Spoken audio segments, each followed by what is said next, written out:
Think about this for a minute. How is it possible that a guy making $40,000 a year can retire rich, while a guy making $400,000 a year dies broke with a repossessed boat and a payment plan on his teeth?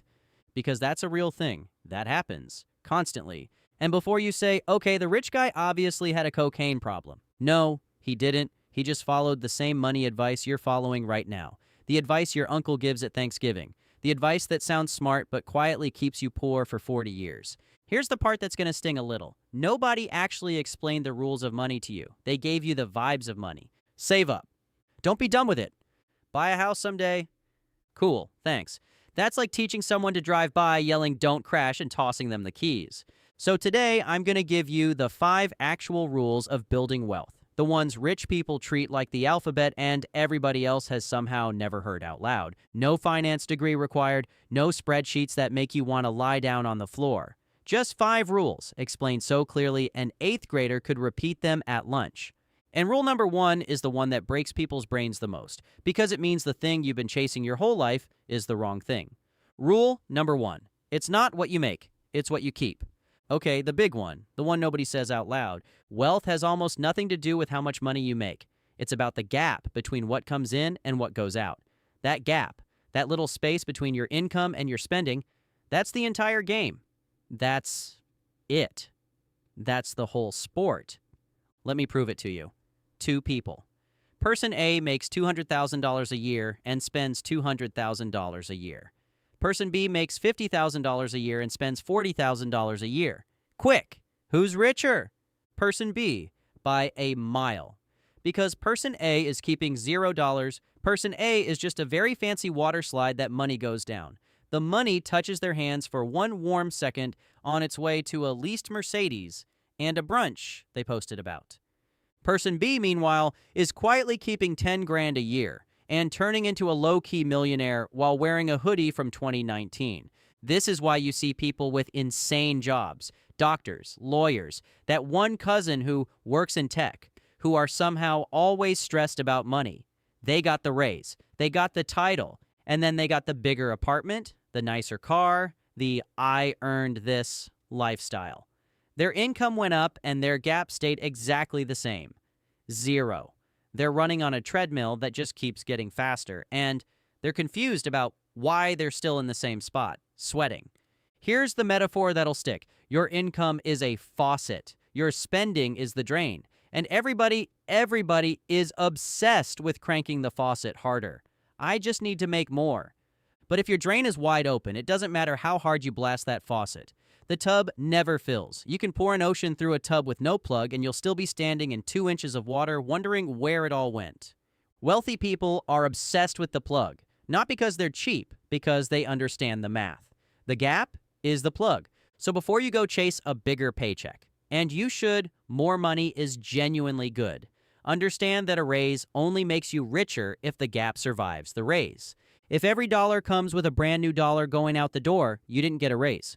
You got a more expensive version of the exact same life. So that's rule 1. Keep the gap. Protect the gap. Worship the gap. But here's the trap. The thing that murders your gap in the dark while you're not looking. It's so sneaky, it actually disguises itself as success. And that's rule number 2. Rule number 2, beware the silent killer, lifestyle creep. Okay, so you start making more money. Congratulations, genuinely. And then something happens that feels totally innocent. You get a raise, so you upgrade your apartment just a little. You're earning now, so you start getting the nice groceries. The $9 juice that has the personality of a small celebrity. The subscriptions multiply.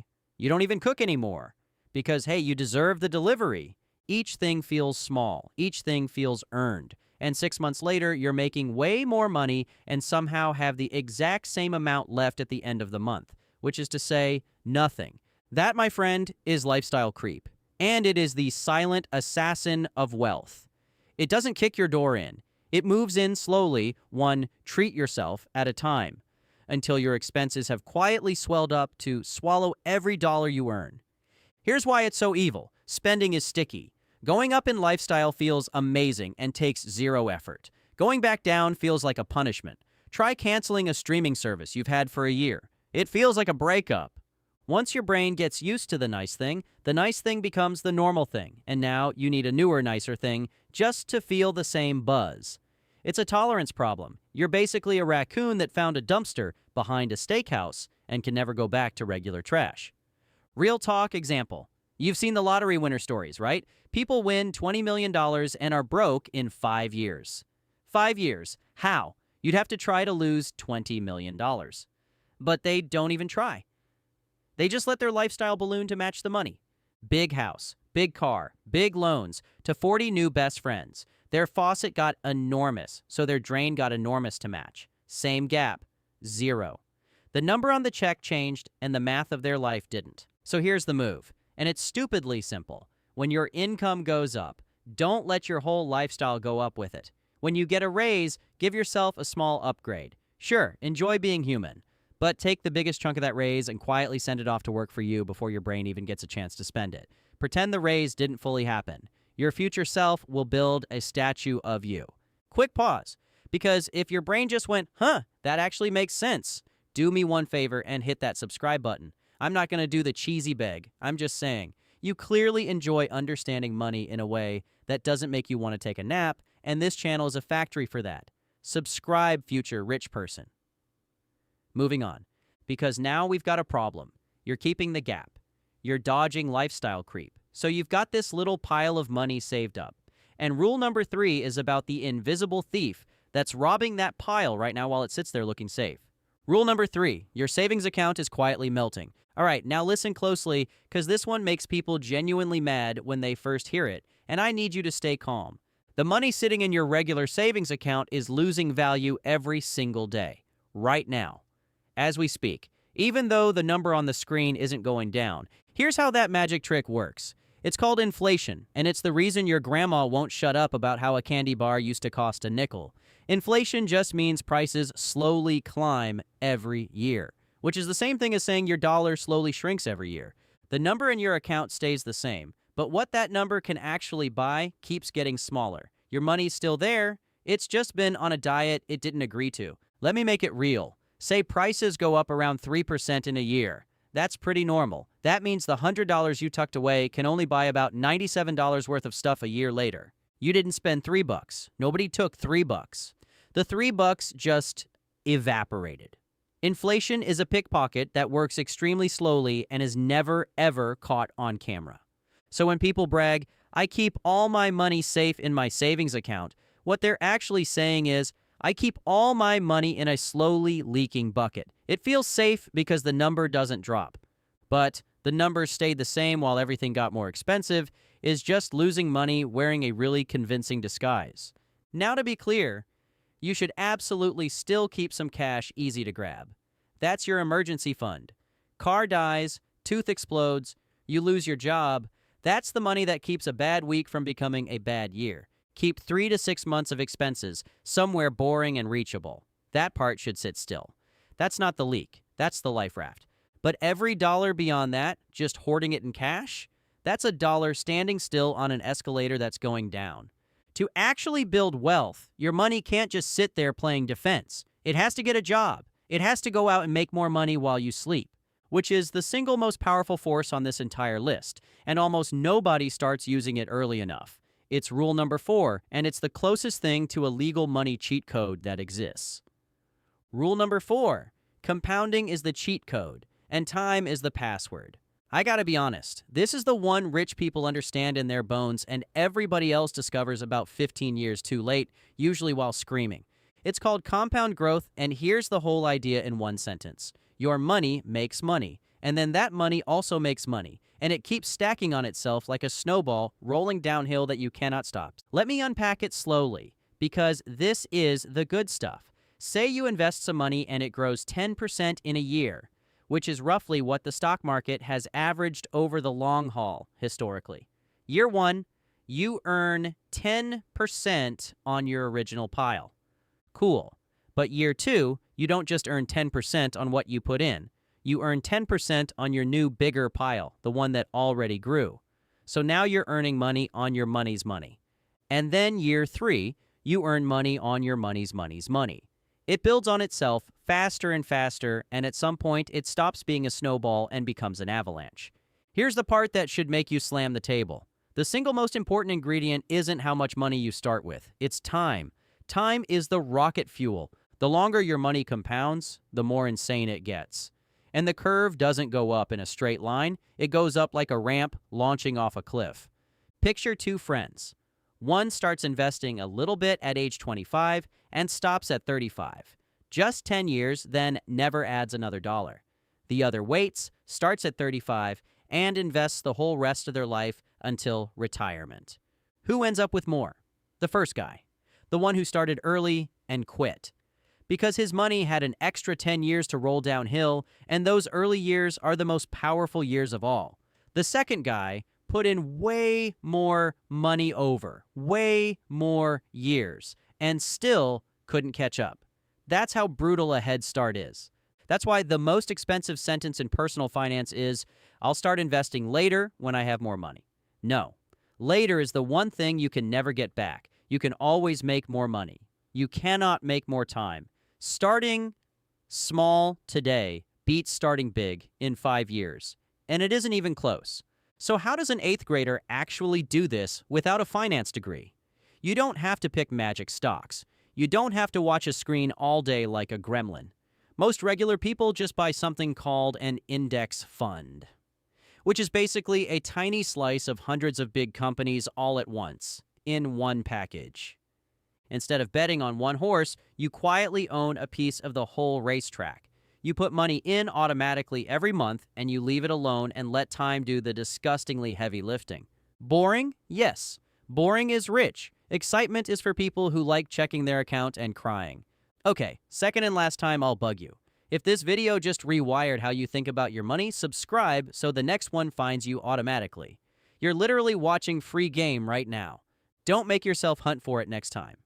Tap the button. We're almost at the last rule, and it's the one that can either build your wealth or blow the whole thing up, depending on whether you understand it. Rule number 5. Not all debt is evil, but some of it is a trap. Last rule. And this one fixes the biggest misunderstanding people have about money, because we've all been taught one of two dumb extremes. Extreme 1. All debt is evil. Never borrow a dollar, cut up the cards, live in a cave. Extreme 2.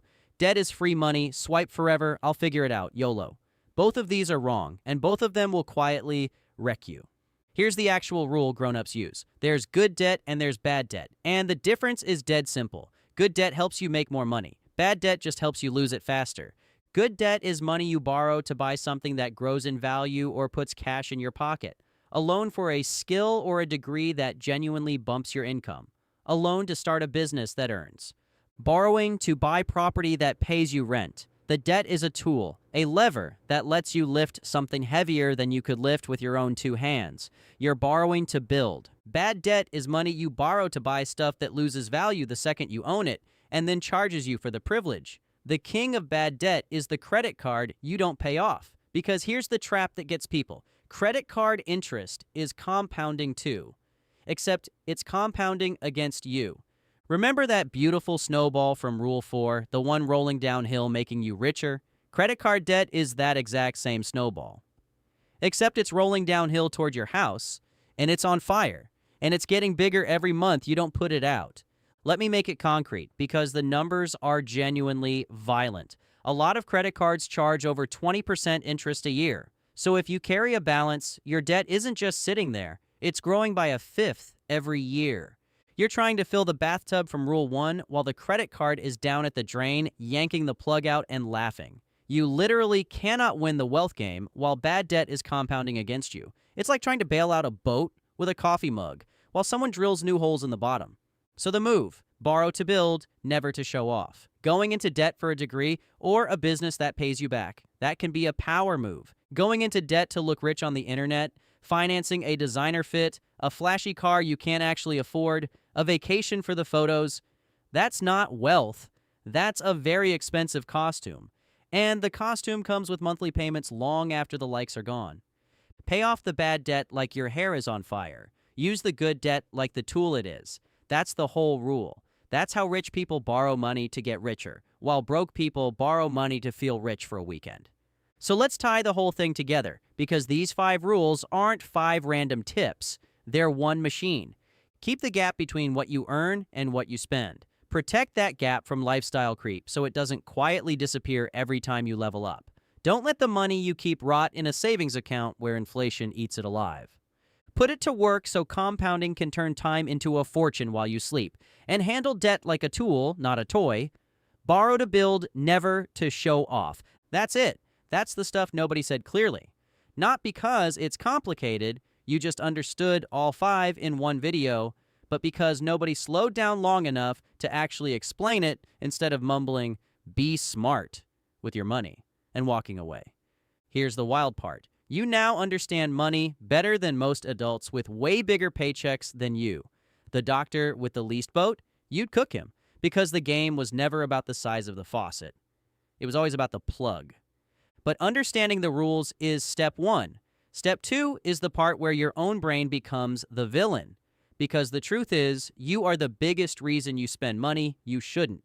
There are sneaky psychological traps designed by extremely smart people to separate you from your cash, and you fall for them every single day without noticing. So in the next video, I'm breaking down the money mind games your own brain plays on you. The invisible tricks that make smart people do dumb things with their wallet and exactly how to beat them. It's already up there. Go watch it next while this is fresh, because rule 1 of getting rich is not letting the momentum die. Subscribe so you never miss one of these. Drop a comment telling me which of these 5 rules you've been getting wrong. Be honest, no judgment. We've all been the Boat Mercedes guy. And I'll see you in the next one. Now go protect your gap.